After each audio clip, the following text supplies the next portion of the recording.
Llevo 4 años haciendo rap y poco a poco aprendo, pero hay un montón de cosas que te juro no entiendo. Así que mucha atención a lo que relato, y a quien le joda lo siento, alguien tiene que pagar pato. Vivo la realidad, no hay nadie que me lo cuente. Escuchar temas donde hablan de estupefacientes. Dime cuál es tu mensaje hacia el adolescente, que se vuelva un adicto a la droga y un delincuente. Piensa antes de escribir y por favor razona, reacciona, que eso en realidad aquí no funciona.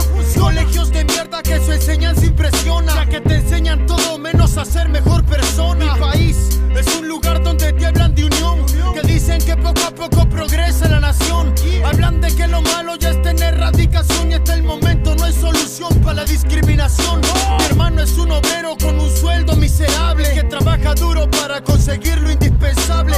Y otros que trabajan en tele tienen vehículos, porque ganan buena plata solo haciendo el ridículo. Medios de comunicación que dicen ser francos, cuando en realidad a nosotros nos tienen de blanco. Noticias donde te hablan de tragedias, pero no es la verdad absoluta, es una verdad a medias. Escucha y soporta y aporta algo bueno para que los demás piensen que esto sí importa, y que piense la gente que no somos ignorantes por ser diferentes. Escucha y soporta y aporta algo bueno para que los demás piensen que esto sí importa, y que piense la gente que no somos ignorantes por ser diferentes. Hablemos claro y ve que la situación está dura, la pobreza aumenta y la delincuencia está que perdura. Señoras que piden limosna con sus hijos en brazos, y tú a pesar que tienes para darle no le haces caso. Señores candidatos de los partidos políticos, a veces